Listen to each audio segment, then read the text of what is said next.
Assalamualaikum warahmatullahi wabarakatuh. Perkenalkan, nama saya Nurhaliza Priandini. Saya adalah mahasiswa PPG Prajabatan Angkatan 1 tahun 2022. Tujuan dari pembuatan video ini adalah sebagai kesimpulan penguasaan materi perjalanan pendidikan nasional untuk memenuhi tugas mata kuliah Filosofi Pendidikan Indonesia. Koneksi antar materi relevansi perjalanan pendidikan nasional. Di sini saya akan meninjau kembali tugas individu dan kelompok yang telah dikembangkan pada fase mulai dari diri, eksplorasi konsep, ruang kolaborasi, dan demonstrasi kontekstual. Kedua, membuat sebuah kesimpulan dan penjelasan untuk menguatkan pemahaman tentang materi perjalanan pendidikan nasional. Yang ketiga, membuat sebuah refleksi dari pengetahuan dan pengalaman baru yang saya peroleh dalam materi ini, dan perubahan diri yang saya alami dan akan saya praktikkan di sekolah dan di kelas. Baik, saya akan memulai dari mengenal dari diri. Nah, di sini kita sebagai guru harus tahu alasan kita ingin menjadi guru dan mengapa ingin menjadi guru. Alasan saya ingin menjadi guru karena saya ingin memajukan pendidikan di Indonesia dan membawa pendidikan Indonesia menuju abad 21, di mana sebagai guru saya harus kritis dan menguasai teknologi dengan baik dan mengikuti dengan baik perkembangan zaman yang ada, sehingga pendidikan di Indonesia tidak terbelakang dan mampu menyuarahi pendidikan di negara lain dengan berfokus kepada peserta didik dan perkembangan pada anak. Selanjutnya, eksplorasi konsep. Baik, pada tahap eksplorasi konsep, saya akan mengkritisi tulisan teks pidato Ki Hajar Dewantara pada penganugerahan honoris causa oleh Universitas Gadjah Mada 7 November 1956 dan video pendidikan zaman kolonial untuk memberikan visualisasi bagi saya untuk melihat perjalanan pendidikan nasional secara kritis dalam membangun konsep pemikiran. Setelah saya membaca pidato Ki Hajar Dewantara dan menonton video, saya menemukan bahwasannya lahirnya suatu sistem pendidikan bukanlah suatu hasil perencanaan menyeluruh, melainkan langkah demi langkah melalui eksperimentasi dan didorong oleh kebutuhan praktis perkembangan zaman. Sejarah suatu bangsa dapat dilihat dari pendidikan yang ditempuh oleh rakyatnya. Bagaimana sejarah pendidikan di masa lampau dapat melahirkan cendekiawan yang menggagas dasar kebangsaan dan nasionalisme Indonesia. Ki Hajar dalam pidatonya menyatakan bahwa kita sebagai bangsa Indonesia sudah terlanjur terbiasa dengan sistem pendidikan dan pengajaran secara barat.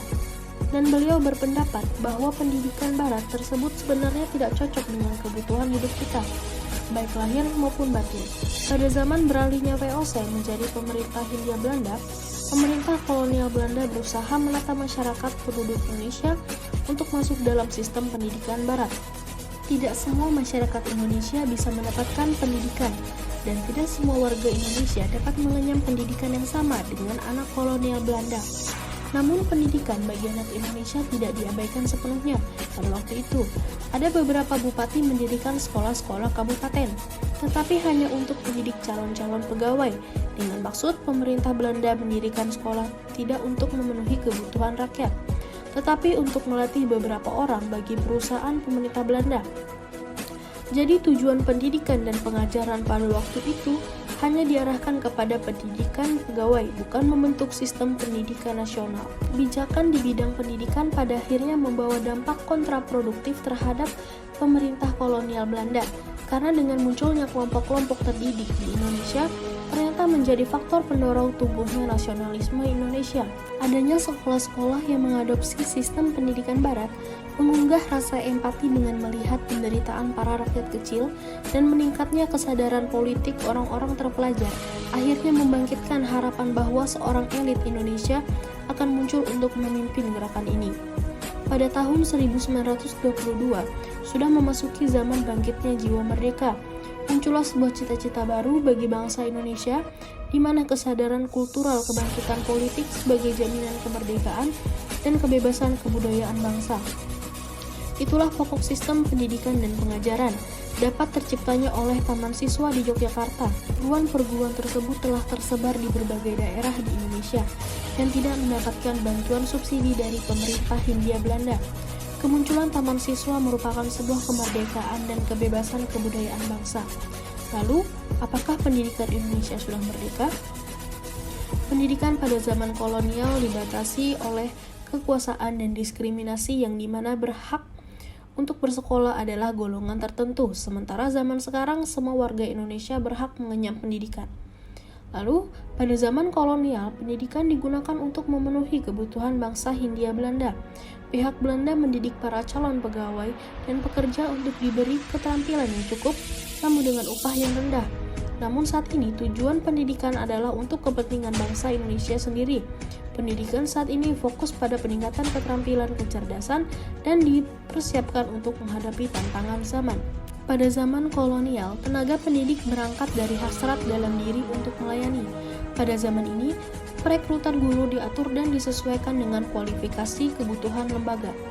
Melihat dari perbedaan dari zaman kolonial dan zaman saat ini, saya menganggap pendidikan Indonesia sudah merdeka. Dengan kurikulum merdeka, guru dapat mengimplementasikan pendidikan yang sesuai dengan apa yang diinginkan oleh Ki Hajar Dewantara. Pendidikan adalah aspek dalam kehidupan manusia. Seorang tokoh pendidikan Ki Hajar Dewantara menciptakan trilogi yang menjadi 3 hal ampuh dalam pelaksanaan pendidikan kita itu sendiri. Trilogi tersebut adalah Ing Ngarso Sung Tulodo, Ing Madya Mangunkarso, dan Tut Wuri Handayani. Ada beberapa poin besar yang harus diperhatikan. Yang pertama yaitu pendidikan dan pengajaran. Ki Hajar Dewantara membedakan kata pendidikan dan pengajaran. Menurut Ki Hajar Dewantara, pengajaran adalah bagian dari pendidikan. Pengajaran adalah proses pendidikan dalam memberikan ilmu untuk kecakapan hidup anak lahir dan batin. Sedangkan pendidikan memberikan tuntunan terhadap segala kekuatan kodrat yang dimiliki anak agar ia mampu mencapai keselamatan dan kebahagiaan yang setinggi-tingginya, baik sebagai seorang manusia maupun sebagai anggota masyarakat. Yang kedua yaitu dasar-dasar pendidikan yang menuntun. Ki Hajar Dewantara menjelaskan bahwa tujuan pendidikan yaitu menuntun segala kodrat yang ada pada anak-anak agar mereka dapat mencapai keselamatan dan kebahagiaan yang setinggi-tingginya, baik sebagai manusia maupun sebagai anggota masyarakat. Dalam proses menuntun ini, anak-anak diberi kebebasan, namun pendidik berperan sebagai pamong dalam memberi tuntunan dan arahan agar anak tidak kehilangan arah yang membahayakan dirinya sendiri. Yang ketiga yaitu kodrat alam dan kodrat zaman. Ki Hajar Dewantara menjelaskan bahwa dasar pendidikan anak berhubungan dengan kodrat alam dan kodrat zaman. Kodrat alam ini berkaitan dengan sifat dan bentuk lingkungan di mana anak berada, sedangkan kodrat zaman berkaitan dengan isi dan irama. Ki Hajar Dewantara juga mengingatkan, pendidikan anak sejatinya menuntut anak mencapai kekuatan kodrat sesuai dengan alam dan zamannya. Maka guru harus mendidik anak sesuai dengan alam dan zamannya anak itu sendiri. Lalu yang keempat adalah budi pekerti. Menurut Ki Hajar Dewantara, budi pekerti atau watak atau karakter merupakan perpaduan antara gerak pikiran, perasaan, kehendak atau kemauan sehingga menimbulkan tenaga. Budi pekerti juga dapat diartikan sebagai perpaduan antara cipta, karsa sehingga menciptakan sebuah karya. Lalu, apa hal baru yang saya pelajari dari materi perjalanan pendidikan nasional, yaitu konsep pembelajaran dengan menggunakan kurikulum Merdeka Belajar, bagaimana proses pembelajaran melalui strategi, model pembelajaran, rancangan, dan lain-lain. Salah satu langkah konkret yang akan saya lakukan setelah mengetahui materi mengenai perjalanan pendidikan nasional, yakni menelaah dan memahami informasi yang saya dapatkan sebaik mungkin, kemudian akan saya terapkan kembali apa yang telah saya ketahui kepada peserta didik yang akan saya hadapi.